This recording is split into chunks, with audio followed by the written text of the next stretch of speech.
എല്ലാവർക്കും ഡെയിലി ന്യൂസിൻ്റെ മറ്റൊരു ചുരുക്ക വാർത്തയിലേക്ക് സ്വാഗതം. ഇന്ന് 2023 ഡിസംബർ 19 ചൊവ്വാഴ്ച. ഇന്നത്തെ പ്രധാന വാർത്തകളിലേക്ക്. വയനാട് സുൽത്താൻ ബത്തേരിയിൽ യുവാവിനെ കൊന്ന കടുവയെ 10ാം ദിനം പിടികൂടി വനം വകുപ്പ്. ക്ഷീരകർഷകനായ പ്രജീഷിനെ കൊലപ്പെടുത്തിയതിൻ്റെ 200 മീറ്റർ അകലെ ആട്ടിൻകുട്ടിയെ ഇരയാക്കി സ്ഥാപിച്ച കൂട്ടിലാണ് തിങ്കളാഴ്ച ഉച്ചയ്ക്ക് 1:30 കടുവ കുടുങ്ങിയത്. കടുവയെ കൂട്ടിലാക്കി ബത്തേരി പച്ചാടിയിലെ വനമൃഗ സംരക്ഷണ കേന്ദ്രത്തിലേക്ക് കൊണ്ടുപോകുന്നതിനിടെ നാട്ടുകാർ തടഞ്ഞു. കടുവയെ വെടിവെച്ച് കൊന്നല്ലാതെ കൊണ്ടുപോകുവാൻ അനുവദിക്കില്ല എന്ന് പറഞ്ഞാണ് 6 മണിക്കൂറിലധികം തടഞ്ഞുവെച്ചത്.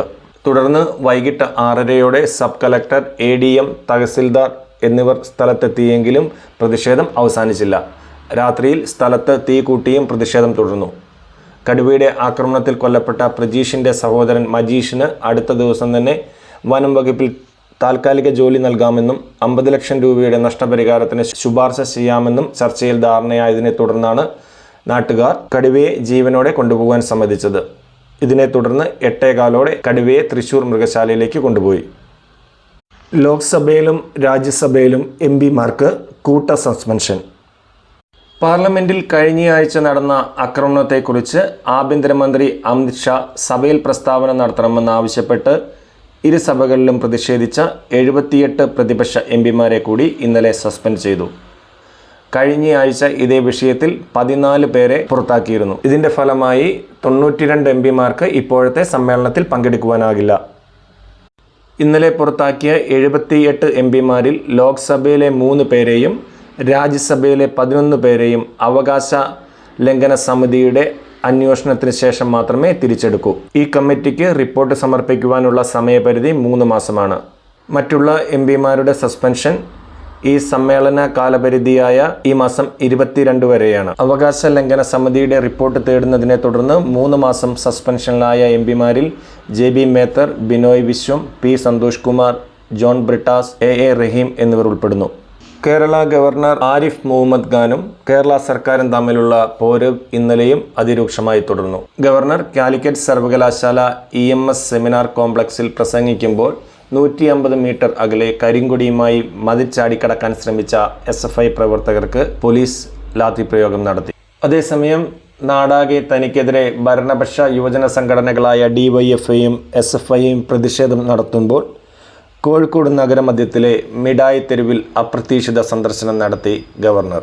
സർക്കാരിൻ്റെ സുരക്ഷയൊന്നും തനിക്ക് ആവശ്യമില്ല എന്ന് പറഞ്ഞ് തെരുവിലൂടെ നടന്നു നീങ്ങിയ ഗവർണർ സെൽഫികൾക്ക് നിന്നുകൊടുത്തും കുട്ടികൾക്ക് മുത്തം നൽകിയും തമാശകൾ പറഞ്ഞും തെരുവിലൂടെ ഏകദേശം 300 മീറ്റർ ദൂരം നടന്നു. ഗവർണർക്കെതിരെ ഇവിടെ യാതൊരു തരത്തിലുള്ള പ്രതിഷേധ നീക്കങ്ങളും ഉണ്ടായില്ല. അതേസമയം ഗവർണർ ആരിഫ് മുഹമ്മദ് ഖാനെ പിൻവലിക്കണമെന്ന് കേന്ദ്രത്തോട് ആവശ്യപ്പെടാൻ സംസ്ഥാന സർക്കാർ ആലോചിക്കുന്നതായി മുഖ്യമന്ത്രി പിണറായി വിജയൻ. ഗവർണർ കേരളത്തിൻ്റെ സമാധാനപരമായ അന്തരീക്ഷം തകർക്കാൻ ശ്രമിക്കുകയാണ് എന്ന ഗുരുതരമായ ആരോപണം രാഷ്ട്രപതി ഉൾപ്പെടെ ഉള്ളവരെ അറിയിക്കും എന്ന് അദ്ദേഹം കൂട്ടിച്ചേർത്തു. എന്നാൽ ബസ്സിന് നേരെ കരിങ്കൊടി കാണിച്ച KSU പ്രവർത്തകരെ തൻ്റെ ഗൺമാൻ മർദ്ദിച്ചത് താൻ കണ്ടിട്ടില്ല എന്ന് മുഖ്യമന്ത്രി പറഞ്ഞതിന് പകരമായി എന്നാൽ കണ്ടോളൂ എന്ന തലക്കെട്ടോടെ ഗൺമാൻ KSU പ്രവർത്തകരെ മർദ്ദിക്കുന്ന ഒരു ചിത്രം ഒരു ദേശീയ മാധ്യമം ആദ്യ പേജിൽ തന്നെ നൽകിയത് കൗതുകകരമായ ഒരു വാർത്തയായി. നമ്മൾ വാർത്തയിൽ നിന്ന് ഒരു നിമിഷം വ്യതിചലിക്കുന്നു. രാജ്യത്തെ പ്രമുഖ ദിനപത്രങ്ങളായ മനോരമ, മാതൃഭൂമി, ദ ഹിന്ദു എന്നീ പത്രങ്ങളിൽ വരുന്ന പ്രധാന വാർത്തകൾ സംഗ്രഹിച്ച് വളരെ ചുരുക്കി 5 മുതൽ 8 മിനിറ്റ് വരെയുള്ള ദൈർഘ്യത്തിൽ നിങ്ങൾക്കായി സംപ്രേഷണം ചെയ്യുന്നതാണ് ഡെയിലി ന്യൂസിൻ്റെ ലക്ഷ്യം. ഈ പ്രയത്നത്തിനായി ഏകദേശം 2.5 മണിക്കൂറോളം ആവശ്യമായി വരുന്നുണ്ട്. അതുകൊണ്ട് തന്നെ നിങ്ങളുടെ എല്ലാവരുടെയും സഹകരണം ഞങ്ങൾ അഭ്യർത്ഥിക്കുകയാണ്. നിങ്ങൾ ഇതുവരെയായി ചാനൽ സബ്സ്ക്രൈബ് ചെയ്തിട്ടില്ല എങ്കിൽ ദയവ് ചെയ്ത് സബ്സ്ക്രൈബ് ചെയ്യുകയും ബെല്ലൈക്കൺ അമർത്തുകയും ചെയ്യുക. നമ്മൾ വീണ്ടും വാർത്തയിലേക്ക് തിരിച്ചു വരുന്നു. കർണാടക, മഹാരാഷ്ട്ര, ജാർഖണ്ഡ്, ഡൽഹി എന്നിവിടങ്ങളിലെ 19 കേന്ദ്രങ്ങളിൽ NIA ഒരേ സമയം നടത്തിയ റെയ്ഡിൽ സ്ഫോടക വസ്തുക്കളും ആയുധങ്ങളും പിടിച്ചെടുത്തു. ഇതിനെ തുടർന്ന് ഭീകരപ്രവർത്തനത്തിനു പദ്ധതിയിട്ടു എന്ന് കരുതുന്ന നിരോധിത സംഘടനയായ ISISന്റെ 9 പ്രവർത്തകരെ NIA അറസ്റ്റ് ചെയ്തു. 138 വർഷങ്ങൾക്ക് ശേഷം ആദ്യമായി ടെലകോം നയം പരിഷ്കരിക്കുന്നതിൻ്റെ ഭാഗമായുള്ള ടെലകോം ബിൽ കേന്ദ്രമന്ത്രി അശ്വിനി വൈഷ്ണവ് ലോക്സഭയിൽ അവതരിപ്പിച്ചു.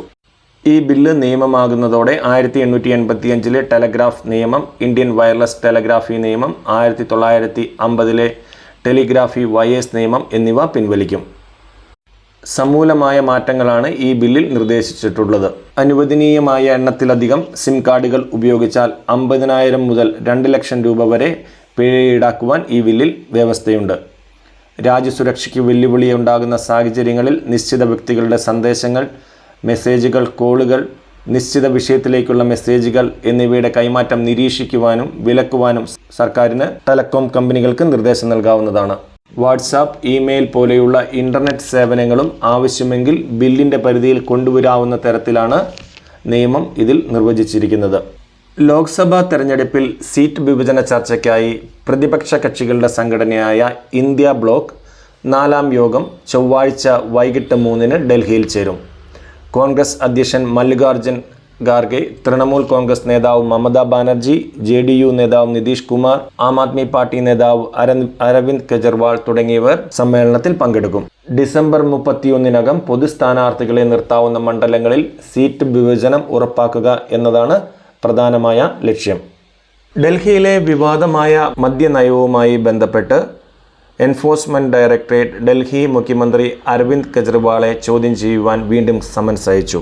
നവംബർ 2-നും എൻഫോഴ്സ്മെന്റ് ഡയറക്ടറേറ്റ് അരവിന്ദ് കെജ്രിവാളിന് സമൻസ് അയച്ചിരുന്നുവെങ്കിലും അദ്ദേഹം ഹാജരായിരുന്നില്ല. തനിക്കെതിരെയുള്ള ഗൂഢാലോചനയുടെ ഭാഗമായാണ് എൻഫോഴ്സ്മെന്റ് ഡയറക്ടറേറ്റിൻ്റെ സമൻസ് എന്ന കാരണം ചൂണ്ടിക്കാട്ടിയാണ് അദ്ദേഹം ഹാജരാകാതിരുന്നത്. 17ാം IPL സീസണിന് മുമ്പുള്ള മിനി താരലേലം ഇന്ന് ദുബായിൽ നടക്കും. 214 ഇന്ത്യക്കാർ ഉൾപ്പെടെ 333 താരങ്ങളാണ് ലേലത്തിന് രജിസ്റ്റർ ചെയ്തിട്ടുള്ളത്. ദക്ഷിണാഫ്രിക്കയ്ക്കെതിരായുള്ള ഏകദിന പരമ്പരയിലെ 2ാമത്തെ മത്സരം ഇന്ന് കെബർഹയിൽ നടക്കും. ആദ്യ മത്സരം ജയിച്ച ഇന്ത്യക്ക് ഇന്നത്തെ മത്സരം ജയിച്ചാൽ പരമ്പര കരസ്ഥമാക്കുവാൻ സാധിക്കുന്നതാണ്. പാലസ്തീൻ ജനതയ്ക്ക് മേൽ ഇസ്രായേൽ പട്ടിണി യുദ്ധ ആയുധമായി ഉപയോഗിക്കുകയാണ് എന്ന് US ആസ്ഥാനമായ ഹ്യൂമൻ റൈറ്റ്സ് വാച്ച് സംഘടന ആരോപിച്ചു. വെള്ളം, ഭക്ഷണം, ഇന്ധനം ഇവ നിഷേധിക്കുകയും കാർഷിക മേഖല തുടച്ചു നീക്കുകയും ചെയ്യുകയാണ് എന്നാണ് ഈ സംഘടനയുടെ ആക്ഷേപം. എന്നാൽ ഈ സംഘടന എപ്പോഴും ഇസ്രായേൽ വിരുദ്ധ നിലപാട് സ്വീകരിക്കുന്ന സംഘടനയാണ് എന്നും ഒക്ടോബർ 7-ന് ഹമാസ് നടത്തിയ കൂട്ടക്കൊലയിൽ മിണ്ടാതിരുന്ന ഇവർക്ക് ഇപ്പോൾ പ്രതികരിക്കുവാനുള്ള ധാർമ്മിക അവകാശമില്ല എന്നും ഇസ്രായേൽ വിദേശകാര്യ മന്ത്രാലയം തിരിച്ചടിച്ചു. ഇതോടുകൂടി ഇന്നത്തെ ചുരുക്കവാർത്തകൾ സമാപിക്കുന്നു. നിങ്ങൾക്കെല്ലാവർക്കും ഒരു മനോഹരമായ ദിനം ആശംസിക്കുന്നു. നന്ദി, നമസ്കാരം.